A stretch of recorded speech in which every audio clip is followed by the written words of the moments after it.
Welcome to Talking with Tatchell. Sadly, Africa has a long history of tyranny, war, chaos, and economic stagnation. But amidst this long, sad history, there is now a beacon of success, of optimism, of hope. It's Somaliland, not Somalia, Somaliland, in the Horn of Africa, the breakaway republic which left the defunct state of Somalia in 1991, recently celebrated its 16th anniversary of independence. In that time, it has begun to move towards a democratic state that respects human rights and the rule of law and is moving towards ever greater economic progress. With me to discuss this African and Muslim success story, because Somaliland is predominantly a Muslim nation, is Lulu Farah of the Somaliland Forum UK and Dr. Mohamed-Aar of the Somaliland Research Society UK. Welcome to both of you. Thanks very much indeed. Thanks. Dr. Mohamed, I'd just like to ask you to begin by setting out the situation now. Somaliland has been independent, but it hasn't got international recognition. Is that right? That's a fact. Although Somaliland actually enjoys a de facto existence within the international communities, and the number of countries that are responding to our call are actually increasing by the day, we haven't actually still secured our seat at the United Nations. And that's, I think, what you mean when you say international recognition.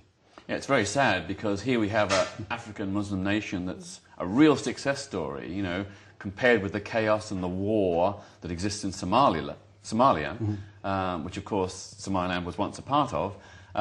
Here you have peace, stability, economic development. It is moving ahead largely through the country's own efforts. Is that right? That's absolutely right, yeah. We have come a long way. And how do you think, things are moving forward, given the rather small level of international aid and support? Actually, what's happening at the moment is it's almost like the world is acting like an ostrich. They don't want to see the reality of Somaliland, the achievements, the progress we have made in the Horn of Africa. And because, it's like because we're still under the shadow of Somalia, nobody knows where Somaliland is, they don't know who we are, so we have a long struggle ahead of us. Do you want to tell us about the sort of democratic achievements? Because in the last few years you've had 3 democratic elections declared free and fair by international observers. Do you want to explain? Well, actually, if you look at democracy itself, it has to be part of the culture of the people who live in that part of the world. It's not something that someone can come and impose on the people. Somaliland was actually a British protectorate for about 8 years. We earned our independence in June 1960. But then from there, after merging with Somalia and then coming out from that, we had actually a war from 1981 to 1988. During that period, there was one of the fronts that was actually running that war, Somali National Movement. Within that movement, we had actually democracy. We had elected about 5 leaders during that 8 years that we were actually in the jungle. We had a mini parliament. We had our own Gurti. By the time we came and liberated Somaliland from Somalia, it was just a matter of implementing what we have actually started during the war. If you look at other African countries, even if you look at the Cuban history, I mean, there has never been a place in the world where a guerrilla fighters came and captured a country or liberated a country, and then they actually handed power to the people within a period of 2 years, which exactly what we did in 1991. Somaliland does have a democracy. That democracy was actually part of our culture. It was there even during the colonial period, or when Somaliland was actually protectorate. Remember, Somaliland, when the British came on our shores, we then met them in the sea, signed an agreement with them, and then said, for some reason, protect our land. And that's how it came, once we actually came away from the Egyptian and the Ottoman Empire leadership. Now, Somaliland has achieved something that not only Africans should be very proud of, but even Muslim countries and Arab countries should be proud of. Because the democracy that we have achieved, the elections that we held in terms of local elections, parliamentary elections, and the presidential elections has actually been successful. The last presidential election, the party that won the election had only 80 votes more than the party that was next to them. That was a quite achievement. We have never needed tanks to roll over these streets of Hargeisa to take the power from the existing president. it was actually something that those people have done. And in terms of when we're talking about the international isolation, yes, it is sad that Somaliland doesn't have a seat at the United Nations, even though Switzerland only joined the United Nations in the year 2001. It gave us an opportunity to actually live on what we earn, to actually have, for example, if you go to any other African country and you want to open a business in there, you really have to buy high tariffs, you have to pay high taxes. And the reason why you have to do that is because you have to pay the debt that country has actually given from foreign countries, because becoming a member of the United Nations gives you the opportunity to get more money. Look at what happened to Tanzania during the Julius Nyerere period, $8 billion. Look at what's happening in Ethiopia. Look at what's happening in other parts of Africa. And now they're all suffering under repayment of that debt. So now, really, Somaliland, Somaliland's achievement has been largely through self-reliance. That's right. Because of the international non-recognition and isolation, you've really done it for yourself. It was actually a blessing in some way, but we would love to have that. I mean, it is one of our destiny that one day Somaliland should have a seat at the United Nations. The only reason that we need that seat now is that if you look at the borders in Somaliland, actually Somaliland reclaimed the state it was in 26 June 1960. That was actually the former British Somaliland protectorate. Now, and when you got independence then, in 1960, that's right. You actually had a seat at the United Nations. Yeah, we were a sovereign. Briefly. We had about 53 countries that actually recognized Somaliland. This is in 1960. That's right, and United Kingdom was one of those countries, and there were many other countries that actually recognized. But the point is, on the south we have Ethiopia, which actually respects our borders, who had a good relationship with Somaliland, does have an office in Hargeisa, diplomatic and business offices as well, and military attaches down there. We do have Djibouti on the west side of Somaliland, which does actually respect our borders as well. The only issue that we have is on the eastern part of our country, where Somalia actually borders us. Somalia, which has actually been in chaos for the last 16 years, and is still trying to export that chaos to the neighboring countries, as it happened in Ethiopia. And now they try to do in Somaliland, but we have actually succeeded to repel them. Now, becoming member of the United Nations will ensure that Somalia doesn't have any claim on Somaliland. But it was actually a blessing for us to be a country that actually lives on what it ends, rather than lives on foreign debt. Yeah. Lulu, can you perhaps give us a bit more of a sense about, the human rights situation, freedom of the press, all those kind of issues? My understanding is that Somaliland does have, with one exception, one incident that happened earlier this year, which we'll talk about.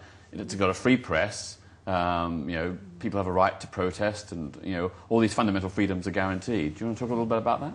Yeah, actually, we are lucky in the sense that we're the first African country that exercises democracy, actually by the people, where the people have the right to say whatever they want. It's also part of our tribal traditions, where we actually we had that sense of freedom right from, our previous what do they call it, ancestry. It's in our, basically, it's in our history. And what happened is, by joining the democracy, Somaliland, when they joined the democracy system, what happened was we actually transferred that freedom. But what happened was, because of the leadership of the country and people who are actually in government are not aware of certain principles.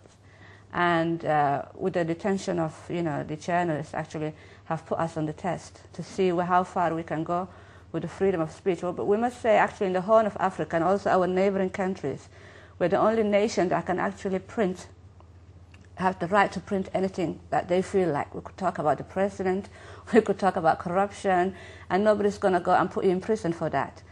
And luckily we had an incident that happened recently, but again the people have exercised their power to free the journalists, and the diaspora have actually made sure that that doesn't happen. So even for that, we opened a new organization called Freedom Fund, which actually protects Article 32 of the Constitution of Somaliland. And with what does that article say? The article says that everyone has the right to freedom of speech. They can say what they want. God has given them the right to speak, to say what they like, And that is actually what being a human being is about, you know. And this is a popular movement from below, which is engaged with the government. Absolutely, yeah. And actually, we are actually in the process of, we have actually launched it in Canada, and an MP from Canada have actually supported it and launched it.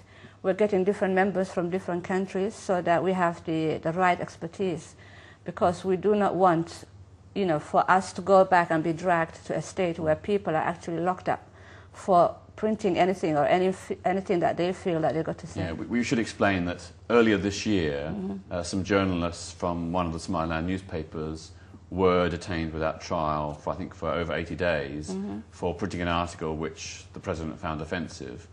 And, as you say, it was because of a popular movement from below and an engagement and a dialogue with the government.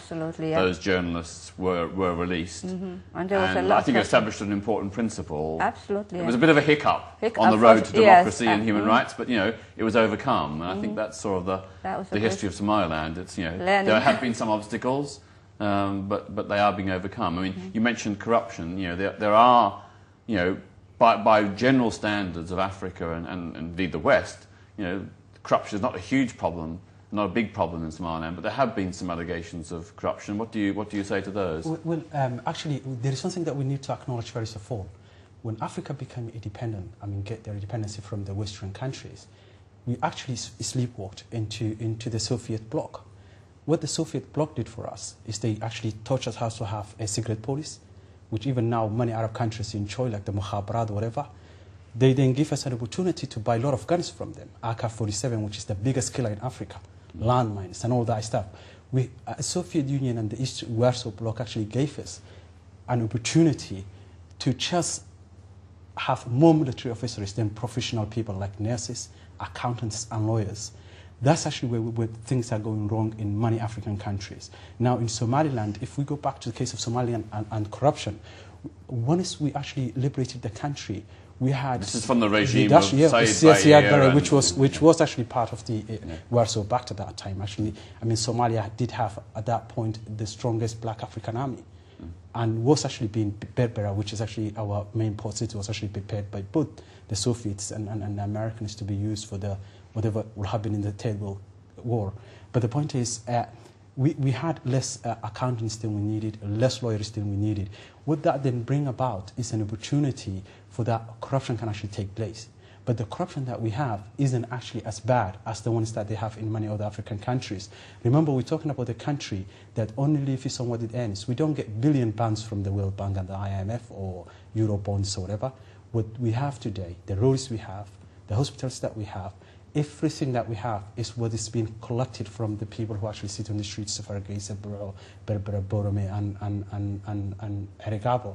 So yeah, there is a corruption, but there is a learning curve, and that learning curve is actually proving to be an uphill struggle for us, but we are actually reaching the top. And I hope in 10 or 15 years, Somaliland will completely be a different country. Now we have achieved good things about the democracy. We're now really getting ready for the next presidential election, which is due to take in 9 months' time. But then afterwards, we will also work harder to actually ensure that corruption is actually minimized. But corruption does exist everywhere in the world. Yeah.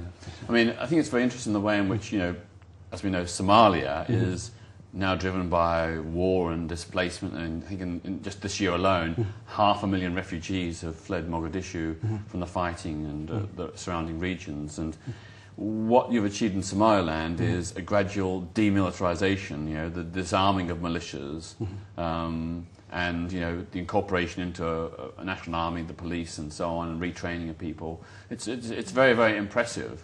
Extremely. And remember, although we are really so grateful to the European Union and especially to the United Kingdom, the help that they have actually given us in achieving some of those stuff, it was an uphill struggle for us to actually ensure that we disarm the militia. Then we tell them that we don't have enough money to pay you guys, but let us try to build a peace. That was really fantastic. And out of that, we built about 20,000 military personnel today. And one of the biggest problems that Somaliland have today is because of the de facto state in which we are, we have to actually spend a large sum of our GDP on actually on the army as well. So we have to get ready for the next move should that become necessary. I mean, one thing actually any person. What do you mean the next move? The next move will be probably because our destination is actually that we should have our seat in the United Nations. Somalia, which is in chaos, is actually claiming that Somaliland is actually part of them. Somaliland has then two options. First option, which we're trying very hard, is actually to win the hearts and the minds of the international community, to understand what we have achieved, and actually to respect that and reward it with actually our seat in the United Nations. Should that not come to Tatchell, hopefully that wouldn't happen, then we will be like another war with Somalia. And I hope that wouldn't happen. I don't think the international community will want to see another Darfur taking place in Horn of Africa. We already know chaos that's actually taking place in Mogadishu. I mean, if I look at my generation when we were actually in our early teens, our cities were being bombarded by aeroplanes taking off from our airports and hitting us hard. We lost over 50,000 people within a period of 3 months in 1988, May 1988. I mean, we don't want to go back to that story again. This is the war with Somalia. That's right. Yeah. Now, if, and actually, I mean, I do give, I sympathize with what happened in Rwanda, but when Rwanda case actually took place, all the videos and everything were down there. I mean, films were being taken. When our people were being hunted, the only place that you can see now is actually just if you go to YouTube and see Hargeisa city being bombed by the very people now, the United Nations, that are actually helping to capture Mogadishu. That's a sad story. I think what we really need to do is try to highlight to the international community how important it is that we should respect the human rights of every citizen. I mean, every citizen of planet Earth. I mean, if you look at a sad thing has happened when those journalists were being arrested in Somaliland. But then again, the people of Somaliland have actually, it was actually a testing period for us. We had to actually come out and say, this cannot be allowed. And luckily, the government of Somaliland, the executive branch of our country, did listen to the call and reversed that decision. That was a good example, although it was a sad story of fate for the people who have actually been at the receiving end of that misjustice. But then what we're doing is we're trying to have, we have 3.5 million people living in that part of Africa. Those 3.5 million people deserve the air of the world. And hopefully the international community will listen to us as they are doing now. We'll come back to that issue a bit later. And Lulu, do you want to perhaps talk about the situation of women in Somaliland? Because many people will see here we have a predominantly Muslim nation, which, you know, in many parts of the world, Muslim nations do not have a great deal of rights for women. But in Somaliland, although things seem to be, you know, still there aren't very many women in public life, still there seems to be progress. Do you want to tell us a little about what the situation of women in Somaliland? Yeah, the Somaliland women actually have come a long way. They're the pillars of the society. Even though we're a Muslim country and a lot of Muslim nations do not believe women being the leaders of the country, Somaliland has been different all the while. Actually, historically, if we go back, Somaliland has even, you know, we have a history that existed 2000 as far as the Greeks, you know, and the Romans. And our people have always been independent in the sense that they manage their own affairs. Now, what democracy has done for us, actually, and if we also go back on the, before the war, women were actually helping their men liberate the country. They were part and parcel of the liberation movement. The nurse, they were the nurses, the people who actually, you know, attended to the wounds. They were giving the... This is during the war against Somalia to win independence. Yeah. They were giving support in every way. Some women even joined, you know, the army. And in our culture, we have poetry as the center of, you know, everything we do is through poetry. And women are the, if anything goes wrong, they are the first ones to create their own, you know, small verse of poetry. And that makes the whole nation come to a standstill. And what democracy has given us even more freedom than, you know, what we had before. So now, luckily what happened was when the referendum started, the women were the force again who actually made sure that the referendum went through. About over 60% of the voters are women. Which referendum are we talking about? Well, in 2001, we actually held a referendum for the Constitution of Somaliland where over 97% of the population voted to be separated from Somalia. So that was a success in its own.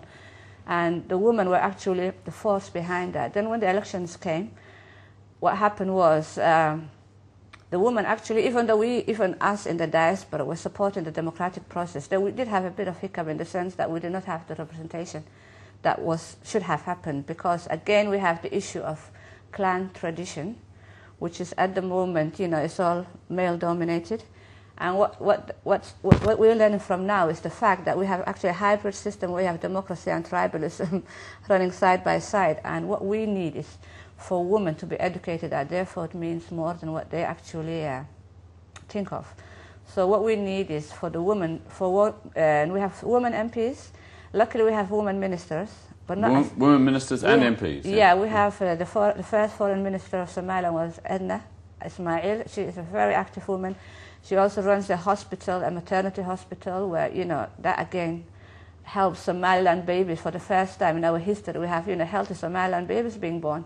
And she's on one side, she's a minister, on the other side, she was actually attending to her, you know, to her other duty as a, you know, as a midwife. So I can't think of any other, you know, country where, coming out of the situation that you've been through, where a woman would hold such high position, and particularly from a country from a Muslim tradition, and so it's quite an achievement. And haven't there been ructions or conflicts or anxieties over that? Honestly, Islam is a faith that actually been believed by about 1.5 billion people. I think we have a different interpretation of Islam. The part of Islam that we see nowadays is probably the ugly face of Islam, I think, or ugly face of any religion.